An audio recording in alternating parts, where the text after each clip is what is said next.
सिंध के बाद पंजाब में भी ट्रैफिक कवानीन की खिलाफ वर्जी पर जुर्माने में बड़ा इजाफा कर दिया गया है और इस पर हुकूमत पंजाब की तरफ से ऑर्डिनेंस भी जारी किया गया है। आइए ट्रैफिक वार्डन असम से पूछते हैं कि ये नया ऑर्डिनेंस है क्या। अस्सलाम वालेकुम असलम साहब। वालेकुम सलाम, क्या हाल चाल है आपका? ठीक ठाक है? अल्हम्दुलिल्लाह ठीक ठाक, खैरियत है। आज बड़ी वेस्ट कोट पहनी हुई है। वो ये जरा अभी मैं अपने साले की शादी पे जा रहा हूँ, माशाल्लाह, इसलिए वास्कट पहनी हुई है, जरा शादी में शिरकत करनी थी। मेरा ख्याल है ਤੁਹਾਡੀ ਸਹੁਰਿਆਂ ਨਾਲ ਬੰਦੀ नहीं, सिर्फ वास्कट पाई है, बाकी तो कपड़े हो ही नहीं। डांसने की जरूरत नहीं है, कपड़े एक शरीफ आदमी जो पहन ले ठीक होते हैं। मैं कोई रिश्वत थोड़ी लेता हूँ, मैं ईमानदारी से काम करता हूँ। मेरी पैंट शर्ट ठीक है, शादी के लिए मैंने वास्कट पहन लिया, दैट्स इट, बात खत्म हो गई। कपड़ों से नहीं बंदा पहचाना जाता, अपने किरदार से पहचाना जाता है। जो आपका किरदार है उसकी वजह से लोगों ने इज्जत करनी है, कपड़ों की वजह से करनी है तो ना करें। फिर मैं जानता ही नहीं जानता, मैं जानता ही नहीं। फिर आप ना जाएं शादी पे, ड्यूटी करें, आप मुझे दे दें कार्ड, मैं चले जाता हूँ। उन्होंने उधर डेगे पकाने वाला बुला लिया हुआ है, आपके जाने की जरूरत नहीं है। कार्ड लेके जाओगे, मेरे सालिया ने तेन कुटन लग पैना। अच्छा असलम साहब, ये बताइए कि लोग बड़े परेशान हैं, जुर्माने इतने ज्यादा बढ़ा दिए हैं। देखें अली मुमताज साहब, बात यह है कि वो शायद कहता है ना कि लातों के बूट बातों से नहीं मानते।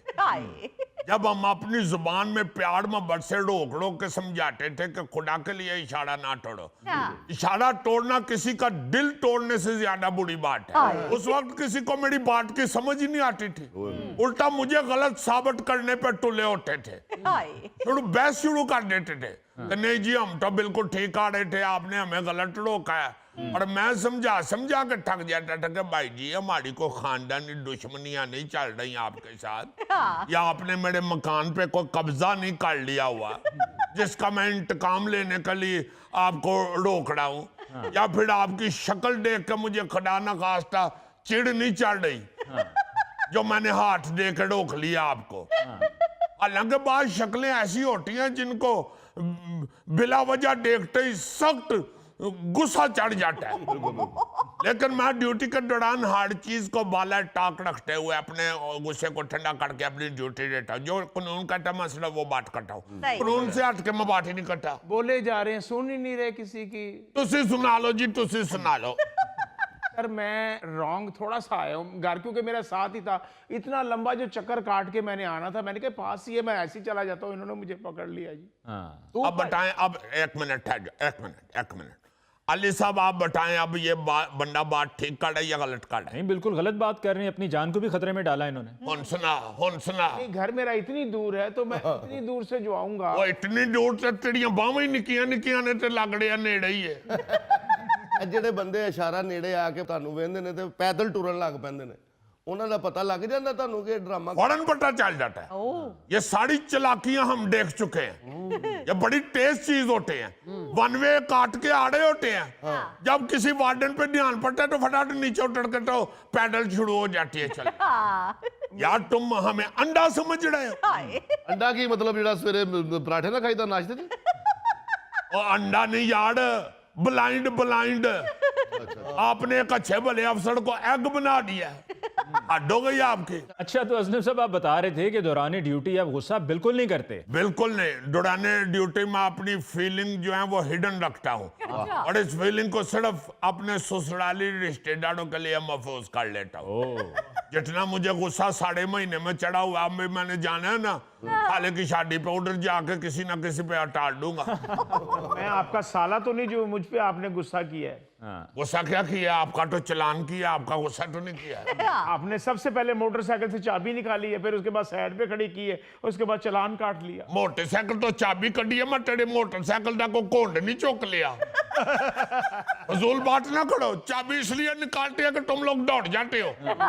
मेरी मोटरसाइकिल में पेट्रोल बिल्कुल थोड़ा सा था, मैं पेट्रोल डलवाना था, इसलिए मैं नजदीक से जरा मैंने वापस आ गया। और तुम्हारी शक्ल देख के ये पता चल रहा है कि तुम एक इंतहाई बहानाखोर आदमी हो। मुझे पक्का यकीन है कि तुम रोजाना घर जाके अपनी बेगम हमारी भाभी की बिस्ती से बचने के लिए उसके साथ भी मसलसल झूठ बोलते हो। अली साहब आप बताएं, एक बंदा वन वे तोड़ के आ रहा है, उसका चलान बनता है कि नहीं? आप सब माशाल्लाह फजूल लोग बैठे हुए हैं। असलम साहब, आप भी माड़े गरीब लोगों का चलान करते हैं, जो फोन मिला के बड़े अफसर से बात करा देता है तो आप उधर ही चक हो जाते हैं। हाय। ओए होए होए होए होए होए। असि ते सोने नहीं सकते ये कहोगे। अब प्रोग्राम देखता हूँ बड़ी साहब, जो आप बार बार अगले को इश्तिहार दिलाने के लिए कहते हैं ना, ओए ओए असि ते सोने नहीं सकते, ये जो ये बात कर रहा है आपका साथी, इसको कहीं जरा आके जो इशारा तोड़ के दिखाए मुझे। अगर मैं तुम्हें छोड़ गया तो तब कहना कराओ जिसका मर्जी फोन, सिर्फ पड़ जाए अपनी का फोन ना करा। इनको छोड़ें असलम साहब, आप अपनी बात जारी रखिए, बताइए कि मामला क्या है। देखें अपना अली मुमताज साहब, इस सब के बाद भी जब लोग बहस करते हैं तो हम जिच जरूर होते हैं, सही। लेकिन चलान के अलावा कुछ समझ भी नहीं आती कि क्या करे इनका, फिर चलान ही करना पड़ता है। क्या? चलान भी इतना सा होता था, वो जुर्माना इतना होता था कि ऊंट के मुंह में एक जीड़ा, सिर्फ एक जीड़ा, और आप समझती हैं एक जीड़ा कितना को होता है। हाय। अब सारा कुछ होगा कैमरों की मदद से। जब ई चलान की चिट आएगी ना इनकी तरफ, हाँ जी। तो आधी तनख्वाह इनको जुर्माने में देनी पड़ेगी। ओए ओए। फिर इनको समझ आएगी कि इशारा तोड़ना वाकई दिल तोड़ने से ज्यादा बड़ा जुर्म है। बिल्कुल। लेकिन सर इस वक्त तो मैं बिल्कुल ठीक जा रहा था। बिल्कुल गलत, बिल्कुल गलत। इतना बड़ा वहां पे लिखा हुआ कि वन वे, फिर तुम जिद करे हो। यार इसको समझाएं अली साहब, हाय। ये मुझे गुस्सा चढ़ा रहा है, हालांकि मुझे गुस्सा चढ़ता नहीं। यार समझो भाई, भाई समझो, आप क्यों अफसरों से बहस कर रहे हैं?